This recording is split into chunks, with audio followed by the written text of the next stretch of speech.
us now on this Ice Cream Wednesday, and we'll probably make sure he gets some at some point, is ESPN college football insider and analyst Rod Gilmore back on the program. Third time this season? As BYU goes back into the Pac-12. Yes, Rod, you're our Pac-12 savant. Welcome back to the program. You guys banned me for the last month, man. It's nice to be back. It's good to be back in the Power 5, Pac-12 game, which is good.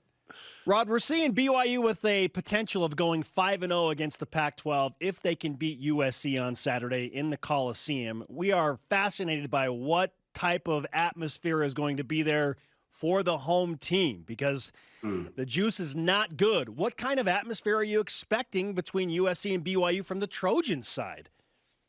I don't know. That's a great question. I'm not sure what the fans are going to be like, what the attendance is going to be like. It's a night game in LA, and I think it's very clear that USC fans are frustrated. They're really focused on who the next coach is going to be. I think that's getting most of the attention. But I think the other thing is, USC is clearly embarrassed about their performance against their rival, UCLA. UCLA hung, 63 points up on them. So my guess is that you will get a spirited USC team, that the players are embarrassed by what happened last week and that they'll be focused. As far as the atmosphere and the fans and how they show up and what the noise will be like, that's anyone's guess. But I think that team is so embarrassed by last week that they'll be dialed in. Yeah, Dorian Thompson-Robinson was incredible, including a hurdle late in the game. That was just like one of the plays of the year in college football. Okay, USC, obviously a team with talent. No one's ever questioned the talent of USC, but the execution and some notable injuries, Drake London among them, Keaton Slovis, obviously Jackson Dart's a local kid that went to the same high school as Zach Wilson after Zach, which is interesting. There are some connections. The D-line coach is Vic Soto. He played at BYU. It's an interesting one, and one we've circled for a while, but it's not a gimme. I think BYU fans understand that too, Rod. What do you think of this matchup, and BYU's trying to go out on a high note in the regular season because New Year's Six possibilities still exist? Well, I think it's a great matchup anytime you have, programs with this history, this stature playing each other. They don't play very often. This is only the fourth meeting. Playing in LA and in the Coliseum, I think for BYU is a really cool deal. I think that's kind of fun. But in terms of the actual matchup, we have to keep in mind that the USC offense with Drake London out the last few weeks, it's really not the same offense. They are not nearly as explosive or reliant on a dominant player, as they have been. And Jackson Dart is a freshman quarterback. I don't know that we will see Keaton Slovis at any point. We might not enough information yet. But, you've got a young quarterback who is exciting.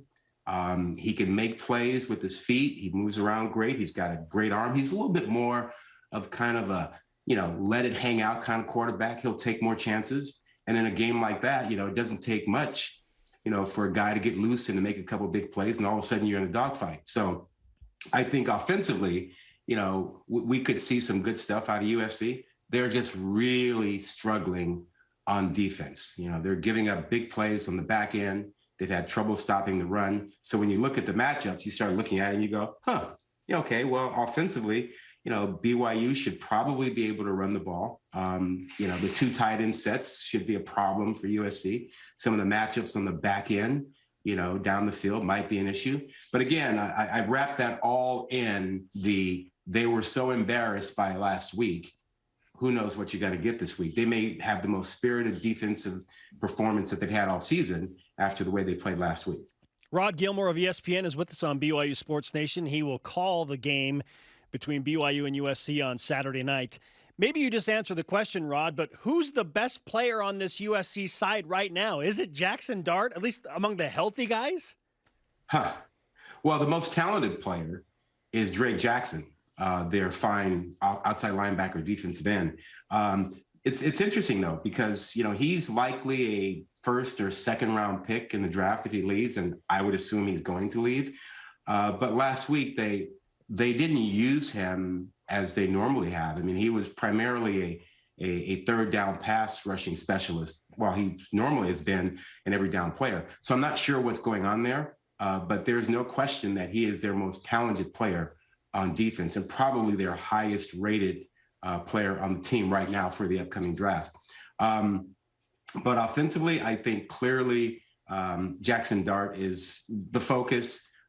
He can make guys, play better. He can create things, on the outside. You're probably looking at Gary Bryant, who's kind of taken over as the wide receiver that they focus on the most. He's not nearly like London. I mean, he's not a big guy. He's 6 feet, 180 pounds. He's got great speed, great change of direction. He can get deep, but that's a different kind of guy than what they had with Drake London. So, those are the ones that come to mind right off the bat that you say you have to game plan for, be aware of as to who might make the most impact. I'll be 6 foot 185 probably after Thanksgiving. But Keontae Ingram is a really good running back. We've had our eye on him. He kind of got banged up in the game too, so I'm wondering how much he's going to play. We did want to ask you about BYU in the New Year's Six. There's an outside shot. BYU's at 13, kind of looking on the outside in, but there's certain scenarios that could play out where BYU's potentially in. What do you think of BYU's chances at the New Year's Six? Why do you want to make me the bad guy? Huh?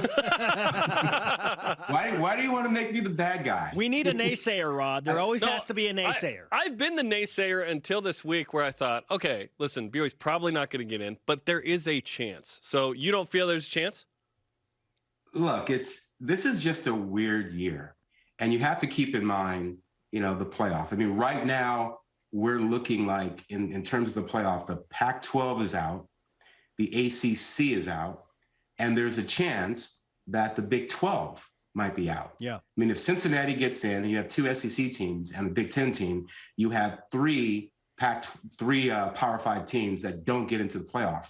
And the notion that you'd go one more step and take a Power 5 team out of a New Year's Six, I just see that's a hard thing to have happen. I don't see that happening. Now, if Cincinnati doesn't get in and the Big 12, is in the playoff, maybe that makes it more possible. But this is a tough year. You're going to see at least 2 Power 5 conferences on the outside looking in with the playoff. And I think it's going to be tough to, bring an outsider, an independent, into the New Year's Six. Plus, Notre Dame is sitting out there too.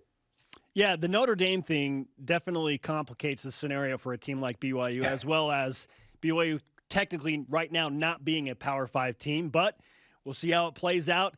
I mean, we're looking at the Pac-12, Rod. There's a scenario where if Oregon loses to Oregon State this weekend and Washington State beats Washington, Washington State could play Utah for a Pac-12 championship. This year is insane.